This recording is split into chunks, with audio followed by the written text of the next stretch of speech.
이제 우리 다 같이 주악에 맞추어 묵도하심으로 주일날 2부 예배를 시작하겠습니다.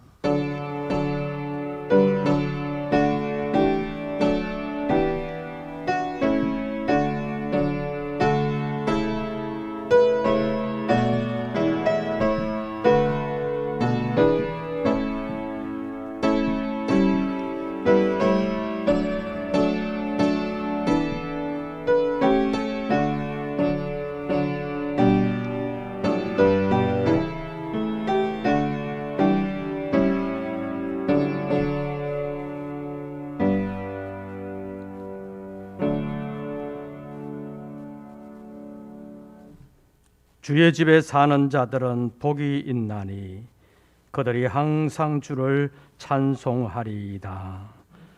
주께 힘을 얻고 그 마음에 시온의 대로가 있는 자는 복이 있나이다. 그들이 눈물 골짜기로 지나갈 때에 그곳에 많은 샘이 있을 것이며 이런 비가 복을 채워주나이다.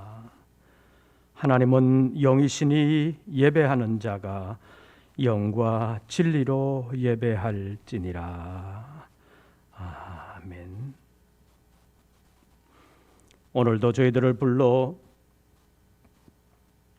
예배하게 하시는 하나님 감사합니다. 지난 한 주간도 살아온 것이 주님의 은혜요 주님의 사랑인 줄로 알고 감사와 찬송과 영광을 돌리옵나이다. 이 아침도 머리 숙여 경배하는 우리 모든 권속들에게 찾아와 주시고 함께 거하시며 역사하여 주시되 새로운 한 주간을 믿음으로 승리할 수 있는 일꾼들로 강건하게 하여 주시옵소서. 아름답게 승리하며 귀하게 쓰임받는 우리 모든 권속들 되게 하여 주시옵소서. 오늘의 예배 가운데서 임재하시고 역사하여 주심을 믿사오며 우리 주 예수 그리스도의 이름으로 기원하옵나이다. 아멘. 찬송가 10장을 함께 부르시겠습니다.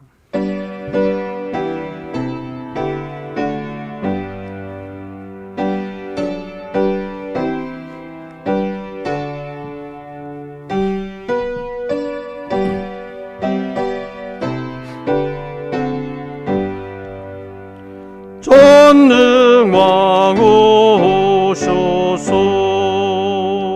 주 이름 찬송케 하옵소서.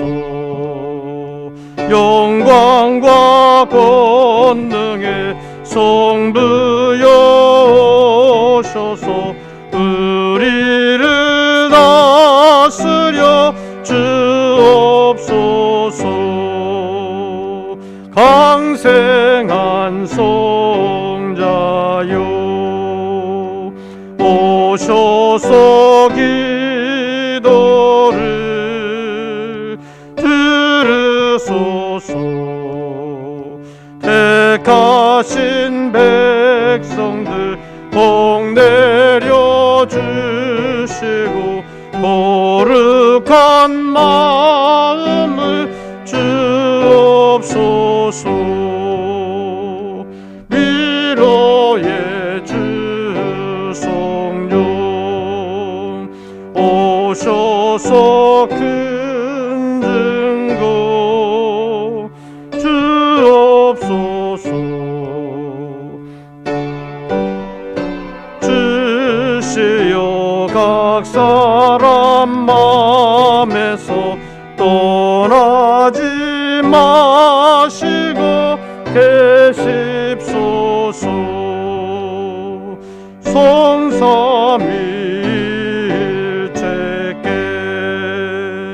한없는 찬송을 드립니다. 존귀한 주님을 영광 중배옵고 영원히 모시게 하옵소서.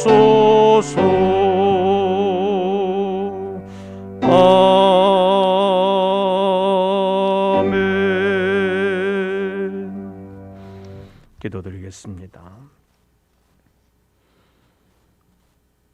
지나간 한 주간도 살아온 것이 주님의 은혜요 사랑인 줄로 믿고 감사와 찬송과 영광을 돌리옵나이다. 우리의 생명이 우리가 가진 것이 아니요 하나님께서 주신 것임을 깨닫고 우리의 생명을 통하여 하나님께 영광 돌리기를 원하지만 그러지 못할 때도 많았습니다. 그러나 주님께서 이 주의 날에 다시 주님의 이름 앞에 머리를 숙일 수 있도록 예배자로 세워주심을 감사합니다. 허물과 죄로 얼룩졌던 우리의 삶을 허물치 아니하시고 용서하시고 새롭게 하시기 위하여 예배의 자리로 불러주셨사오니 다시 한번 우리의 영혼을 새롭게 하여 주시되 정결하게 하시고 강건하게 하여 주시옵소서. 그리하여 우리 모든 권속들의 육체와 영혼이 주 안에서 강건하게 하시고 주님의 이름의 영광을 위하여 아름답게 승리할 수 있는 일꾼들로 굳건하게 세워 주시옵소서. 특별히 육체가 연약하여 힘들어하는 심령들 능력의 장중에 붙들어 주시고 더욱더 강건하게 해주시어서 남은 여생 믿음으로 하나님께 영광 돌릴 수 있도록 역사하여 주시옵소서. 우리가 살아가는 사회 환경이 여러 가지로 어려워졌습니다. 잘 견디게 하시고 이겨낼 수 있도록 역사하여 주시옵소서. 특별히 우리의 속사람을 강건하게 하여 주심으로 모든 환경을 아름답게 이겨나갈 수 있는 하나님의 일꾼들이 되게 하여 주시옵소서. 이 아침도 주님의 이름 앞에 머리를 숙이는 우리 모든 권속들을 받아주시고 우리 권속들이 살아가는 새로운 한 주간의 이 나라 이 땅의 터전을 주님께서 지켜주시옵소서. 오늘의 예배 가운데 임재하시고 역사해 주심을 믿사오며 예수님의 이름으로 기도하옵나이다. 아멘.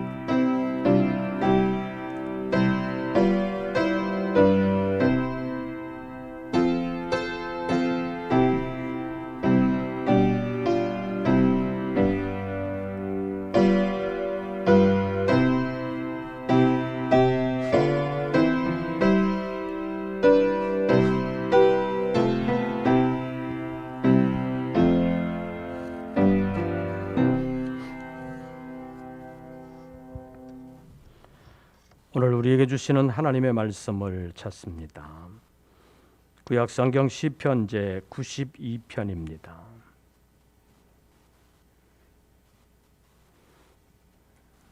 시편제 92편. 제가 가진 성경으로는 구약성경 871쪽 시편 92편 12절부터 15절까지의 말씀, 시편 92편 12절부터 15절까지의 말씀 함께 교독하시겠습니다. 12절 말씀을 제가 먼저 봉독합니다. 의인은 종려나무같이 번성하며 레바논의 백향목같이 성장하리로다.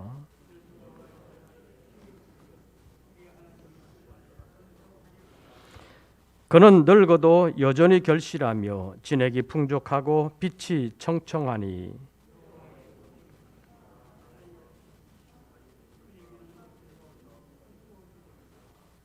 아멘.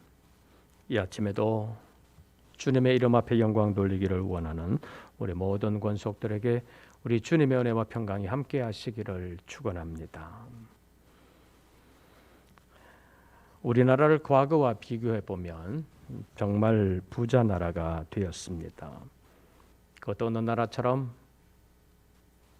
국가는 부자인데 국민은 가난한 나라가 아니라 국민들의 여러 가지 경제 지표가 이제는 세계적인 수준으로 올라와 있습니다.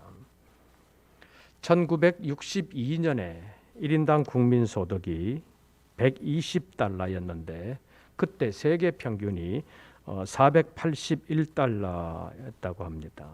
그러니까 1962년만 해도 세계 평균 경제 수준의 4분의 1 정도밖에 되지를 않았습니다. 25년 후인 1986년에는 우리나라가 2,820달러였는데 그때 세계 평균이 2,827달러였으니까 거의 세계 평균하고 같아졌습니다.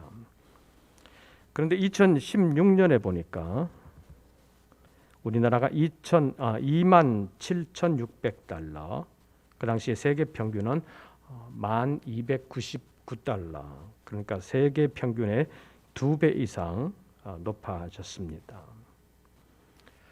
그런데 국민들이 느끼는 상대적인 빈곤감은 옛날 가난했을 때보다 훨씬 더 심해졌다는 것입니다.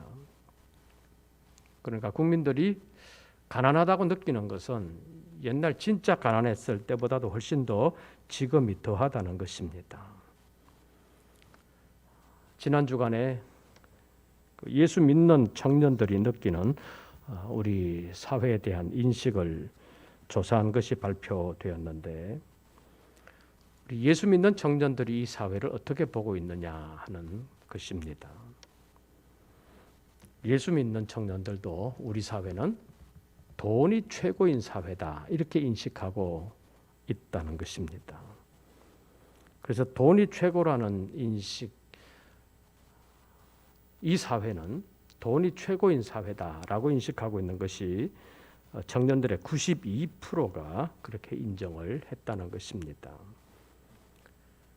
그러니까 사람이 살아가기 위해서 돈이 필요한 것이 아니라 사람이 자기가 원하는 것을 이루기 위해서는 돈이 필요하다. 그것이 절대적으로 필요한 사회라는 것입니다. 돈이 성공의 척도가 된 우리 한국 사회는 설문조사에 의하면 자기 노력으로, 자기 능력으로는 성공할 수 없는 사회다. 이렇게 생각하는 사람이 66%였습니다. 부모의 도움이 없이는 성공할 수 없다. 이렇게 생각하는 청년들이 74%가 되었다는 것입니다. 지금 살아가고 있는 형편보다 한 단계 더 나아질 수 있냐 없냐 어렵다고 보는 청년들이 86%였다는 것입니다. 그리고 한번 실패하면 재기할 기회도 없다. 이렇게 생각하는 청년들이 56%나 되었고 여러 가지 치열한 경쟁 사회 속에 살고 있기 때문에 이 경쟁이 더욱더 치열해질 수밖에 없는데 그러다 보니까 여러 가지 불공정한 경쟁이 판을 치고 있다. 이렇게 생각하는 청년들이 85%, 착하게 살면 손해본다는 청년들이 85%나 되었다는 것입니다. 뿐만 아니라 자신들이 속한 지금 20, 30대가 다른 세대들보다 더 불행하다. 이렇게 생각하는 사람이 69%나 됐다는 것입니다. 그런데 조사 결과에서 한 가지 흥미로운 것은 신앙의 깊이가 있는 청년일수록 생활의 만족도가 더 높았다는 것입니다. 자신이 살아가면서 나 중심적으로 내 욕심대로만 살지 아니하고 그리스도 중심적으로 살려고 하는 청년들은 생활 만족도가 65%였는데 비해서 이제 막 예수 믿기 시작한 청년들은 자신의 생활 만족도가 24%밖에 안 됐다는 것입니다. 이 분석을 통해서 보면 그리스도 중심적으로 살려고 하는 청년들은 경제적인 수준이 행복을 다 주관하는 것은 아니다라고 생각하고 있다는 것입니다. 경제적으로 너무 어려움을 겪는데 만족한다는 것이 아니라 경제적인 수준이 나아진다고 해서 행복한 것은 아니다라고 생각한다는 것입니다. 그러니까 가족 간의 화목이 가족 간의 행복을 더 많이 지배한다라고 생각한다는 것입니다. 또 한 가지 흥미로운 조사 결과가 있는데 성경대로 살면 성공할 수 없다고 생각하느냐 하는 설문에 대해서 우리 믿는 청년들이 어떻게 대답했냐 하면 40%가 성경대로 살면 성공하지 못한다 이렇게 생각을 하고 있다는 것입니다. 그런데 그렇지 않다고 생각한 청년들이 얼마나 되느냐? 성경대로 살아도 성공할 수 있다고 생각하는 청년들이 52%가 나왔고 잘 모르겠다라고 생각한 청년들이 8%였다고 합니다. 그러니까 성경의 교훈대로 살면 성공하지 못한다고 생각하는 청년이 40%, 성경대로 살아도 성공할 수 있다라고 생각하는 청년들이 52%였다는 것을 보면 아직도 하나님의 말씀에 대한 믿음을 가진 청년들이 더 많다는 것을 알 수 있습니다. 이런 상황 속에서 우리가 코로나 시대를 거쳐오면서 초기에 신천지 확진자 사태를 정상적인 기독교가 아닌 이단의 특별한 사태로 규정하지 아니하고 신천지도 기독교의 하나인 것처럼 교회라는 이름으로 계속해서 언론 보도가 되면서 온 나라에 반기독교적인 성향이 굉장히 퍼졌다고 말할 수 있습니다. 그래서 지금은 코로나로 인한 어려움이 거의 대부분이 기독교로 말미암아서 생겨난 것처럼 네티즌들이 인터넷에서 기독교를 개독교라고 비판하면서 하나님의 존재를 부정하고 기독교를 마치 사람들의 감성팔이 정도로 몰아붙이고 있는 것이 현실정이라고 말할 수 있습니다. 어떻게 보면 반기독교적인 전략이 성공한 것처럼 보입니다. 아마 이런 현상들은 일정 기간 더 기승을 부리게 될 것입니다. 이런 때일수록 우리 모든 성도들이 방역수칙을 잘 지키면서 매사에 조심하여서 우리의 허물 때문에 주님께 욕이 돌아가는 일이 없도록 노력해야 할 것입니다.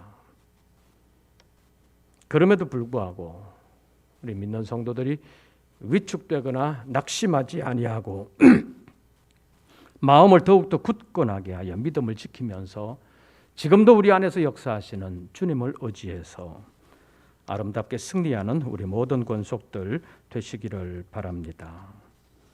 주님께서는 반드시 주님의 뜻을 이룰 것입니다. 우리가 원하는 시간에 우리가 원하는 방법으로 다 해주시는 것은 아니지만 주님은 주님의 시간에 주님의 방법으로 주님의 일을 반드시 이루시는 것입니다. 그리고 여러분들의 마음을 위로해 주시고 모든 수고를 갚아주시는 그날은 반드시 온다는 사실을 기억하고 오늘의 어려움을 아름답게 이겨나가는 우리 모든 권속들 되시기를 바랍니다. 주님 다시 오시는 그날 주님께서 여러분들의 억울함을 다 아시기 때문에 그날에 다 풍성한 은혜로 갚아주실 줄로 믿습니다. 그래서 우리는 연초부터 시편 1편에 있는 말씀을 살펴보면서 우리 모든 성도들이 함께 복 있는 사람들이 되기를 원하고 있습니다. 지지난 주일에는 시냇가에 심은 나무라는 제목으로 시편 1편 3절의 말씀을 상고한 바 있습니다. 나무에게 있어서는 밖으로 드러나는 외부 환경이 무시할 수는 없지만 그럼에도 불구하고 그것보다 더 중요한 것은 보이지 아니하는 땅속 환경이라는 것입니다. 시냇가에 심은 나무는 물이 풍성한 환경에 심기운 나무라는 것을 강조한 것인데 오늘 본문 말씀에는 여호와의 집에 심긴 나무에 대하여 말씀하고 있습니다.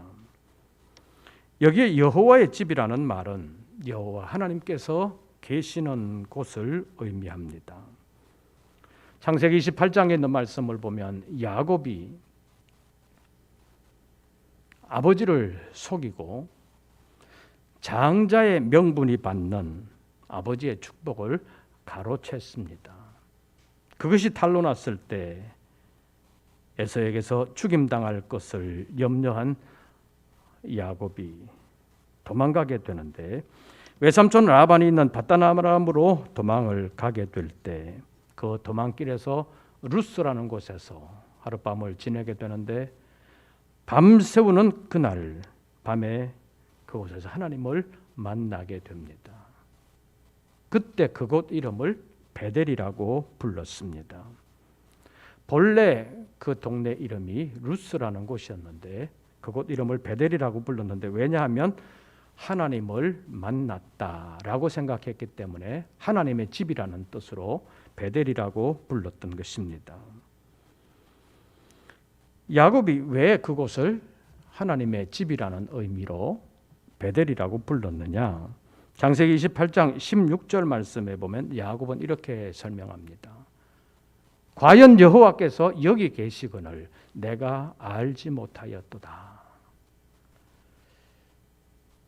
그때까지만 해도 야곱은 하나님이 어디 계시냐고 생각을 했냐면 여호와를 위하여 제단을 쌓아놓고 있는 아버지의 집, 할아버지 때부터 여호와를 위하여 단을 쌓았던 그 브엘세바에 하나님이 계신다고 생각을 했습니다. 지금도 정통 유대인들 가운데는 하나님의 성전, 예루살렘에 하나님이 계신다라고 생각하는 사람들도 있습니다. 그래서 야곱은 전날까지만 해도 여호와 하나님께서 자기와 함께 계신다는 사실을 꿈속에도 생각하지를 못했습니다. 그러나 꿈속에서 나타나신 하나님을 생생하게 기억하게 되면서 하나님은 여호와를 위하여 단을 쌓고 있는 브엘세바 아버지의 집에만 계시는 것이 아니라 내가 있는 이곳에도 하나님이 계신다라는 사실을 깨닫게 되면서 그곳 이름을 하나님의 집이라는 의미로 베델이라고 불렀던 것입니다. 그러니까 야곱이 자기가 있는 그곳을 하나님의 집이라고 부른 이유는 하나님이 여기에도 계신다라고 생각을 했기 때문입니다. 그래서 하나님께서 계시는 곳을 하나님의 집이라고 불렀습니다. 이런 관점에서 오늘 본문 13절 말씀을 봐주시기를 바랍니다. 제가 12절을 보면 여러분들이 13절을 읽으십시오. 의인은 종려나무같이 번성하며 레바논의 백향목같이 성장하리로다.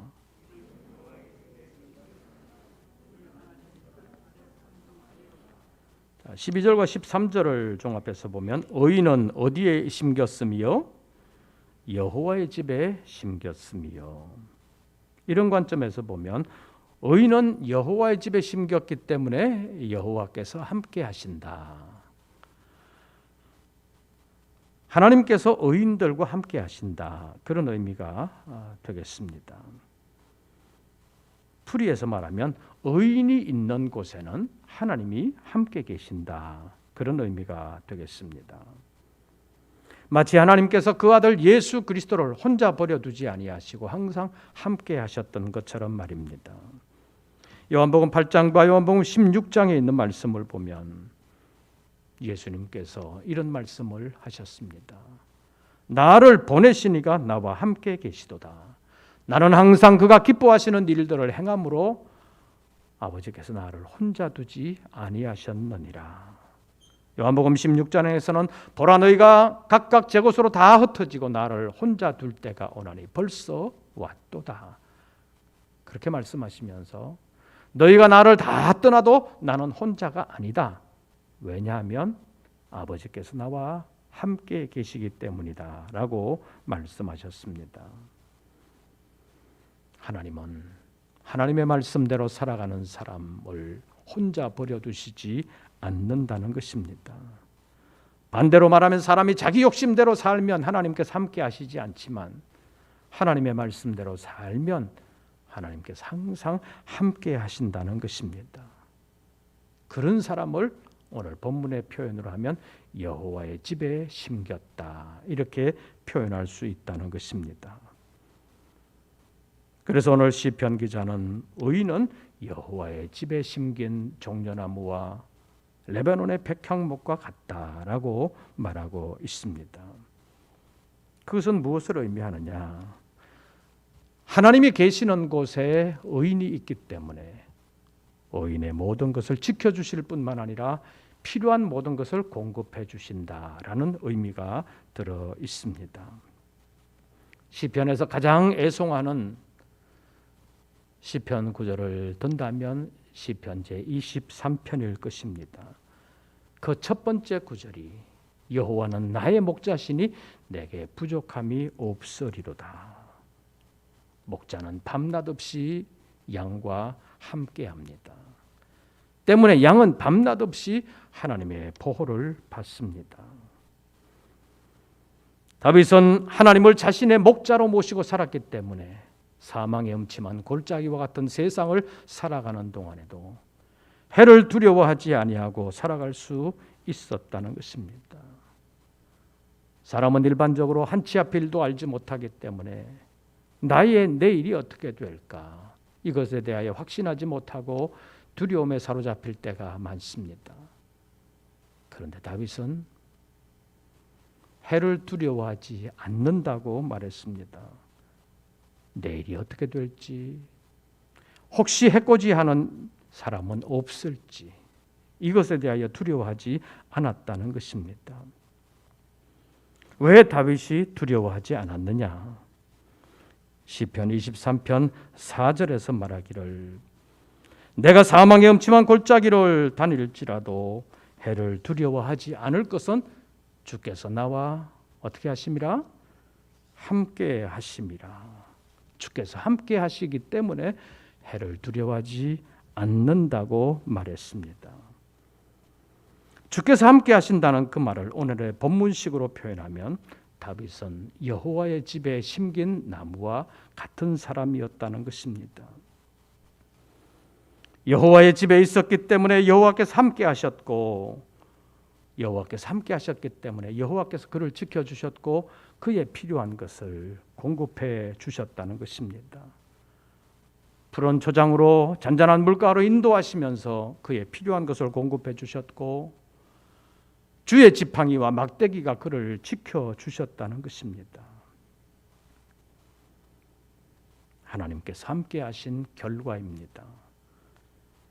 그것을 오늘 본문에서는 어떻게 표현하고 있는지 14절 말씀을 봐주시기를 바랍니다. 14절 그는 늙어도 어떻게 하며 여전히 결실하며 진액이 뭐하고 풍족하고 이 빛이 뭐하니 청청하니. 종려나무는 이스라엘 땅에서 대단히 유용한 나무였습니다. 열매는 사람들의 배를 채워주었고 그늘은 더위에서 사람들을 지켜주었습니다. 그리고 그 가지는 여러 가지 집안 생활에 필요한 여러 가지 물품들을 만들 수 있는 재료였습니다. 그리고 레바논의 백향목은 좋은 집을 짓는 데 있어서 대단히 중요한 제목이었다는 것입니다. 솔로몬이 예루살렘 성전을 지을 때도 레바논의 백향목이 많이 사용됐습니다.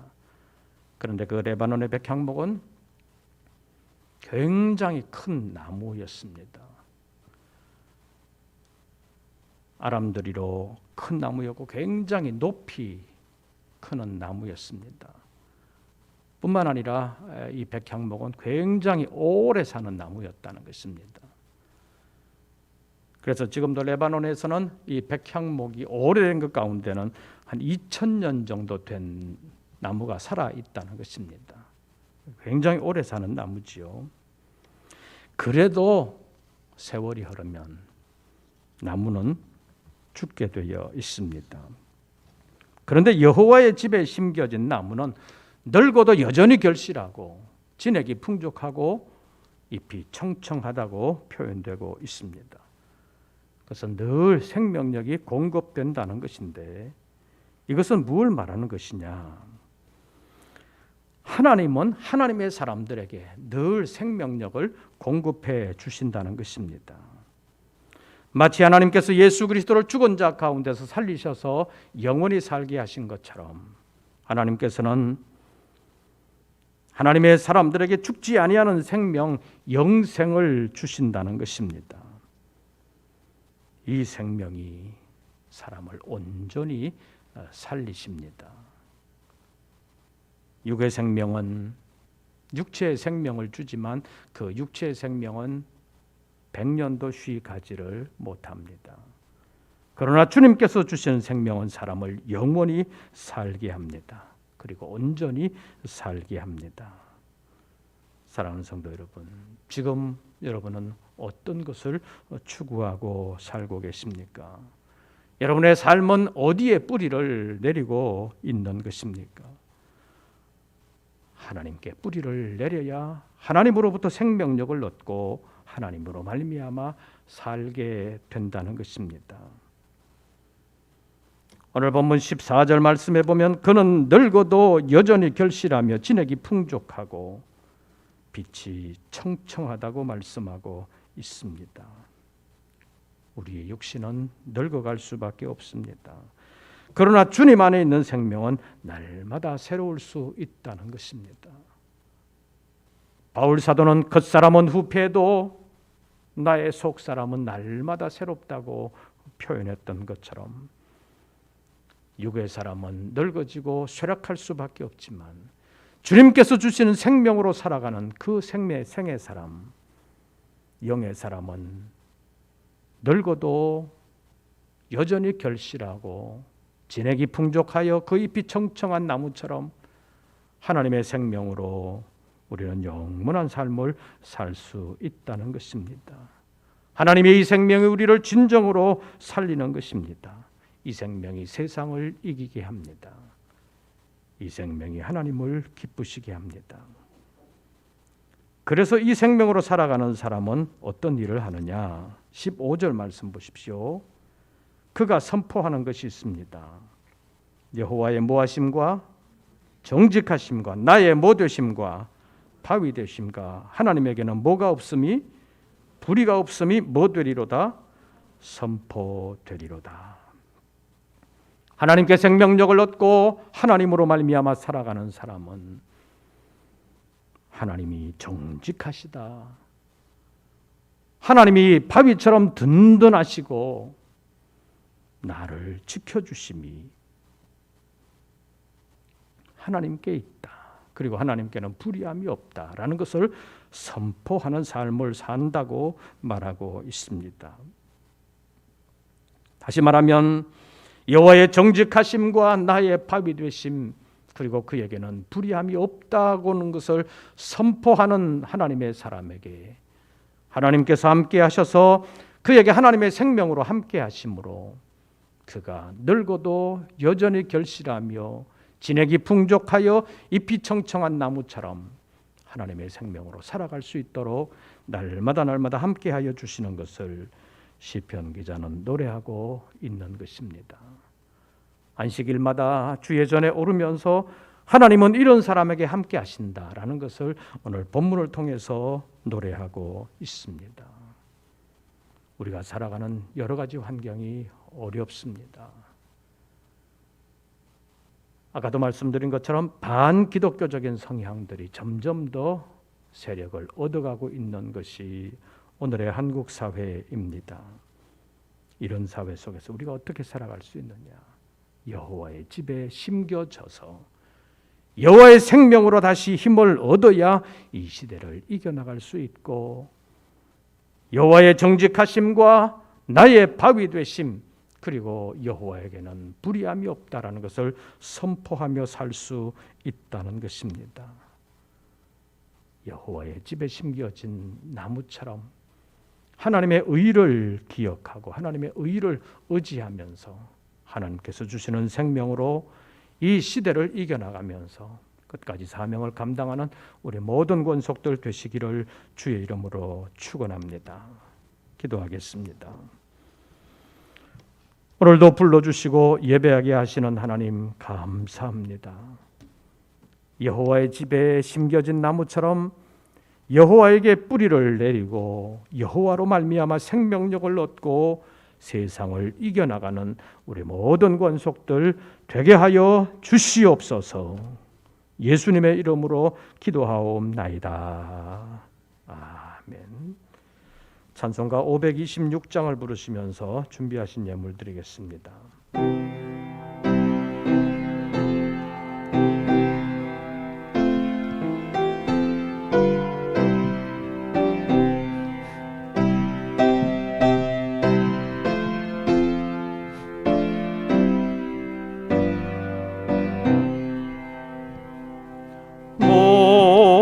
목마른 자들아 다 이리 오라. 이곳에 좋은 샘 흐르도다.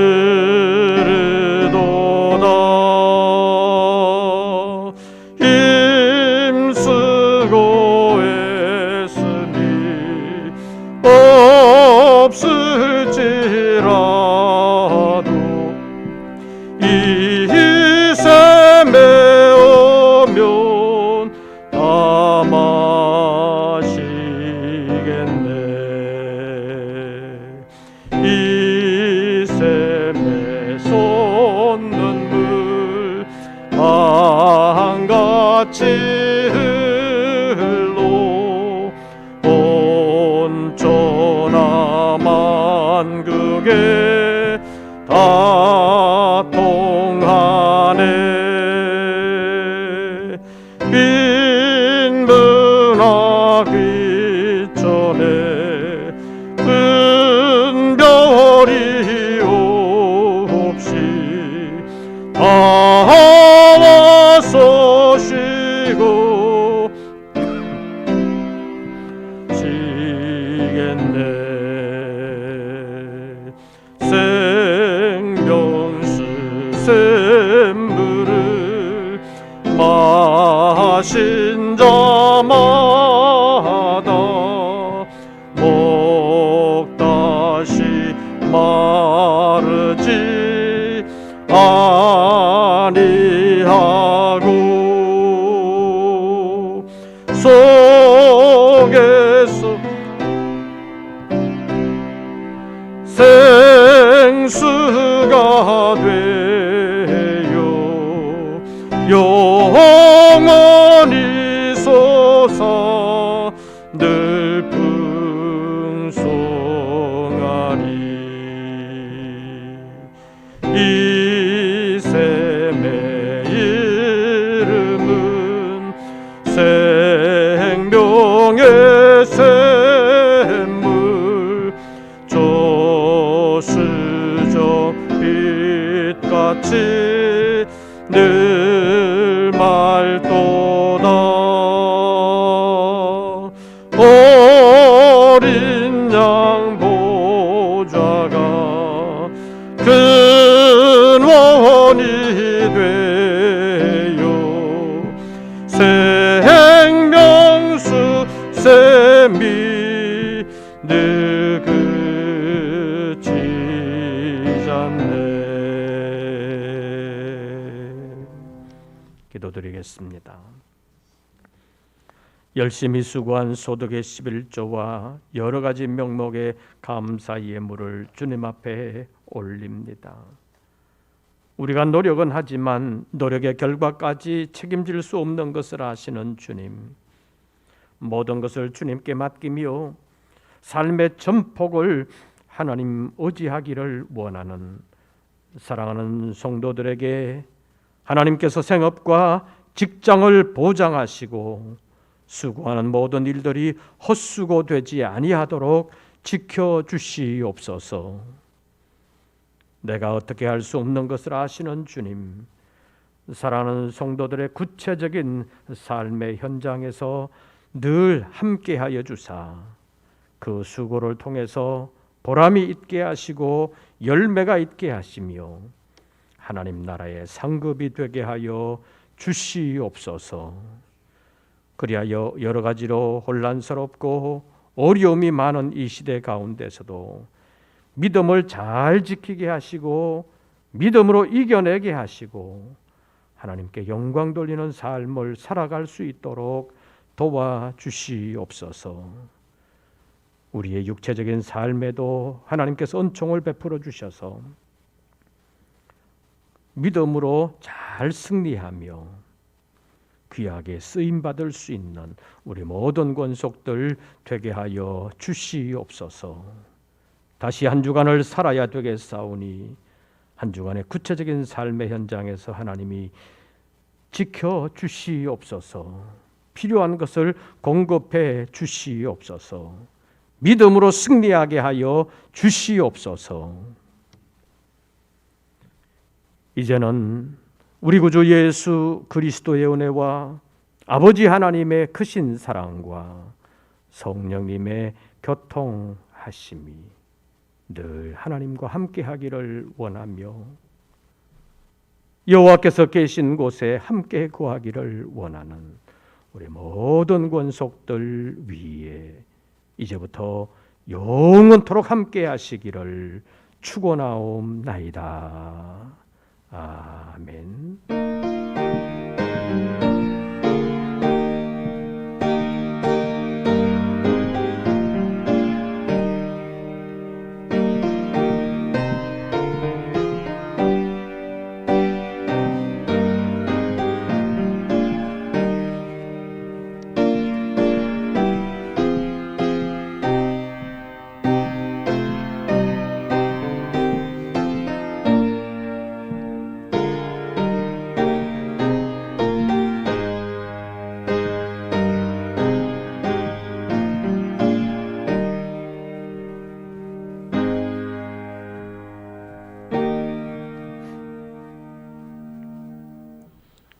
광고 말씀을 드리겠습니다. 정부의 사회적 거리두기 정책이 수도권은 다음 주일까지 2.5단계로 그대로 유지되기 때문에 다음 주일까지는 전체 좌석수의 10% 범위 내에서 예배를 드리게 됩니다. 다음 주일 이후에 변경이 되면 또 구역을 통해서 알려드리도록 하겠습니다. 이번 주 목요일부터 목금토 3일 동안이 설 연휴 기간인데 설 연휴 기간에는 새벽 기도회는 없습니다. 설 명절 가정 예배를 위해서 가정 예배안이 로비에 준비되어 있습니다. 원하시는 분들 가져가셔서 활용해 주시기를 바랍니다. 태국 목회자 훈련은 기도자로 중보 기도자로 함께 하실 분들은 게시판에 신청하시고 목행정실에서 사진을 받아가 주시기를 바랍니다. 올해는 한 가정을 10명이 기도 후원을 원하고 있습니다. 그리고 전국중앙교회 화재복구를 위한 후원금 모금은 노회와 보조를 맞추어서 오늘까지만 합니다. 참여하실 분들은 오늘까지 동참해 주시기를 바랍니다. 이제 새로운 한 주간 주 안에서 평안하시고 승리하시기를 빕니다. 설 명절도 잘 보내시기를 바랍니다. 이것으로서 2부 예배를 모두 마치겠습니다.